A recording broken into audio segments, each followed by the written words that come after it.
शिला भई नारी सुहाई, पाहन पे न पास शिला भई नारी सुहाई, पाहन पे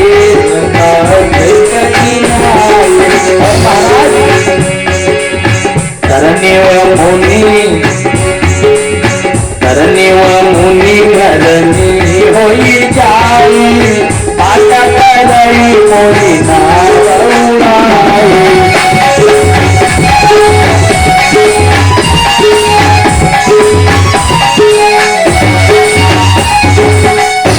भैया कहते हैं कि महाराज सुनो, तुम्हारे चरणों की धूल में कोई ऐसी ताकत है, ताकत नहीं बल्कि जड़ी बूटी समझो, जड़ी बूटी कि अगर ये पत्थर में लग जाए तो पत्थर को भी नारी बना देती है। तो महाराज हमारी नाव तो पत्थर नहीं है।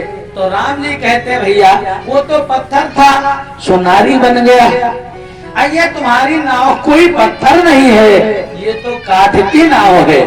बोले महाराज हाँ काठ ही की है, इसीलिए तो हम सोच रहे हैं कि जब पत्थर नारी बन सकता है तो एक काठ की लकड़ी की नाव कितनी देर में छू मंतर हो जाए कोई करता है।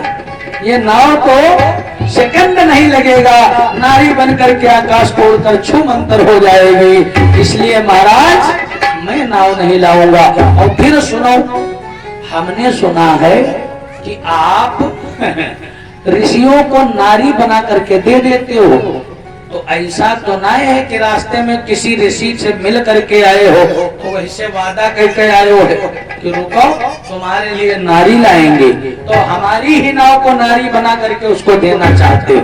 अगर ऐसा कुछ है तो बिल्कुल आपको नाव में नहीं बिठाएंगे, क्योंकि इस नाव के अलावा हमारे पास कोई और व्यवस्था नहीं है।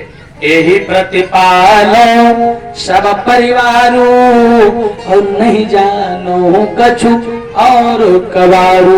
महाराज और कोई खेती बाड़ी कोई कबार भी नहीं, क्योंकि मैं हूँ गवार। केवट भैया कहते हैं हमें गवार, और इतना धन भी नहीं है कि हम अपने बच्चों को पढ़ा लिखा लेंगे सो पोथी कह करके कुछ काम चलावे। तो महाराज हम अपनी नाव में आपको कदापि नहीं बिठा सकते। हाँ एक बात है, बिठा तो सकते हैं, लेकिन बोले लेकिन मतलब कहना तुम क्या चाहते हो, आखिर तुम्हारे मन में क्या है। तो केवट भैया कहते हैं कि महाराज जाओ प्रभु पार अवश्य गाचाऊ, तो पद पदमा पखारन कहो। महाराज यही एक उपाय है, अगर आप पार जाना चाहते हो तो विचार करना छोड़ो और हमसे कहो कि हमारे चरणों को पखार लो। धोने की बात नहीं आई, पखारने की बात आती। केवट भैया कहते हैं हमसे कहो महाराज कि हमारे चरणों को पखार लो, तो मैं आपके चरणों को पखार करके और तब नाव में बिठा करके ले जा सकता हूँ। बोलो सच्चे दरबार की जय हो। ऐ बंधुओं, एक बार ऋषियों को पता चला कि राम जी ऋषियों को नारी दे रहे हैं। ये उदाहरण है, जैसे गौतम जी महाराज को अहिल्या का उद्धार किया भगवान। अच्छा, जब अहिल्या का उद्धार करने भगवान गए अहिल्या का, तो विचार करिए कि राम जी ने पूछा अपने गुरुदेव भगवान से कि महाराज ये पत्थर की शिला जो नारी के आकार में है ये कैसी शिला है।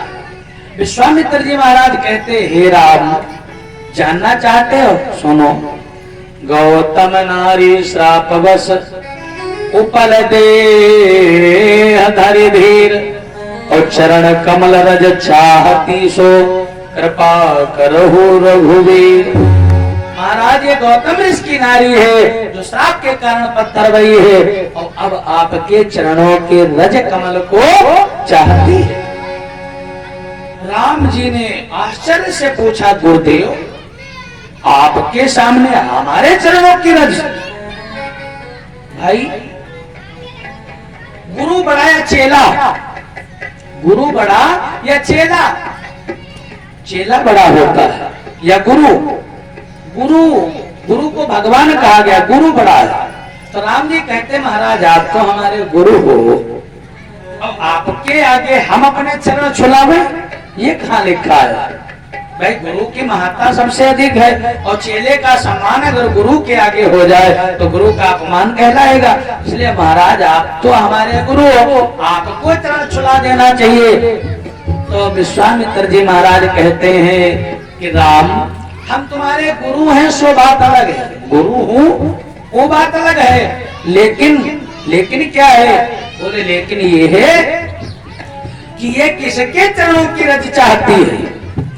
जिसने जे सपनों नहीं देखे पर दोषा। बोले जो स्वप्न में भी दूसरे का प्रदोष न देखता हो, जो स्वप्न में भी किसी के देवी को माँ के समान देखता हो, उसकी रजे चाहती है। तो राम ऐसा चरित्र केवल संसार में आपका है, बाकी किसी का संसार में ऐसा चरित्र नहीं है। और स्वामी जी ने लिखा भी है, आप श्री रामचरितमानस में लिखा हुआ पाएंगे कि राम कथा वरताग। स्वामी जी ने लिखा है राम जी की कथा धागा के समान है और श्रोताओं को, भक्तों को मोती का आकार दे दिया। बोले भक्त है मोती और राम जी की कथा है धागा। जब स्वामी जी चित्रकूट में कथा लिख रहे थे तो लोगों ने इसका विरोध किया, बोले राम जी की कथा को तुम्हें मोती लिखना चाहिए, अब आप तो कथा को लिख रहे हो धागा, लोगों को मोती लिख रहे हो। मोती महंगा है या धागा? बोले महंगा तो मोती है। बोले धागे की क्या कीमत? बोले वो तो 2 रुपए का मिलता है। तो ये बताओ जो 2 रुपए की चीज है उसको राम जी की कथा में जोड़ रहे हो? 2 रुपए की और लाखों का मोती एक मिलता है, तो मोती के समान श्रोताओं को। स्वामी जी ने कहा ये मेरा मत है, जरा विचार करें कि राम जी की कथा को हमने धागा लिखा है, ठीक है? बोले हाँ ठीक है। अब श्रोताओं को मोती लिखा है, ठीक? बोले हाँ। कहा ये बताओ छेद किसमें किया जाता है?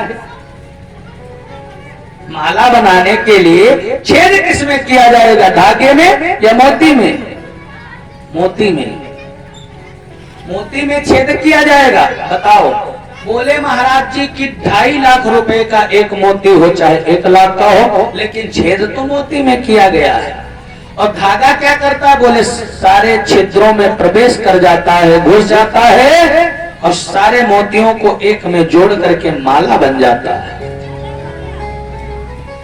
तो इतने महंगे मोतियों को जोड़ता कौन है? बोले धागा। तो कहने लगे मोती में फिर भी छिद्र है, इतना महंगा फिर भी छेद है, लेकिन धागा इतना महंगा फिर भी छेद नहीं है। बोले हमारे राम जी का चरित्र भी धागे के समान है, जिसमें छिद्र नहीं है, इसलिए हमने राम जी की कथा को धागा लिखा। तो इधर जैसे ही संतों को पता चला कि राम जी अहिल्या का उद्धार कर दिए,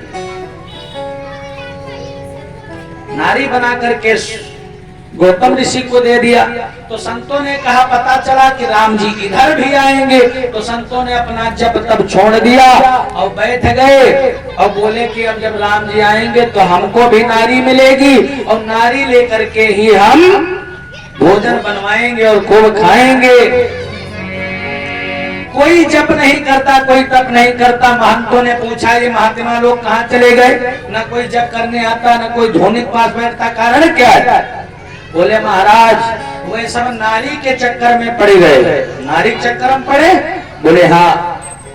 अच्छा तो बुलाओ, उन सबको बुलाओ।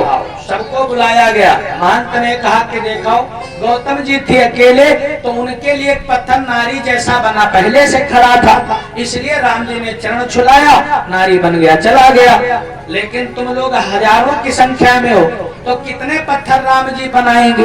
अपना अपना पत्थर नारी के आकार में पहले ही बनाकर फिट कर लो, जो कि राम जी जब आवे तो खाली पांव छुआना रह जाए। और सबके पांव छुआ दे हैं अपना और सबको नारी बना करके दे देंगे। तो अब महात्मा लोग कंठी माला धर दिए और ले छेनी हथौड़ी और पत्थरन में फुट फुट कराए। राम जी ने सोचा कि ये तो गलत संदेश पहुंच गया महात्माओं के पास।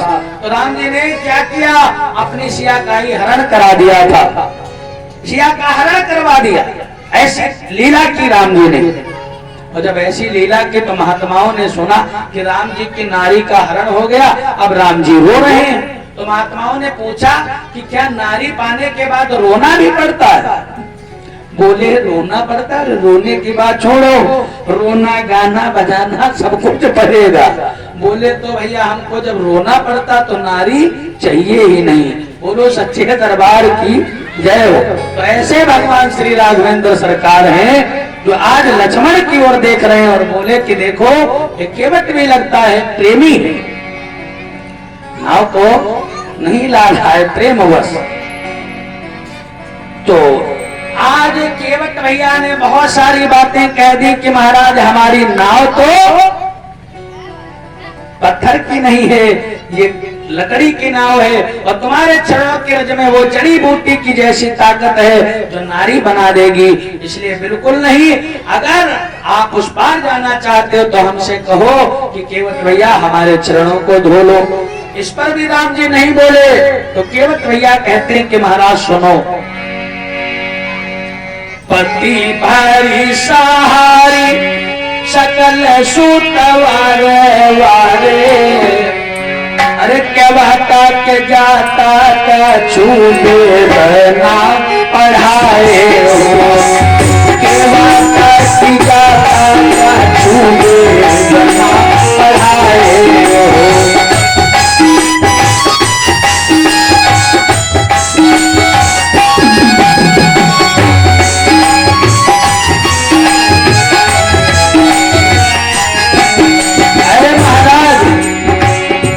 परिवार मेरो एहिला की राजा जो, सब परिवार मेरो एहिला की राजा जो हो, दीना भी सही ना कैसे दूसरी चढ़ाई हो, दीना भी सही ना कैसे दूसरी चढ़ाई हो।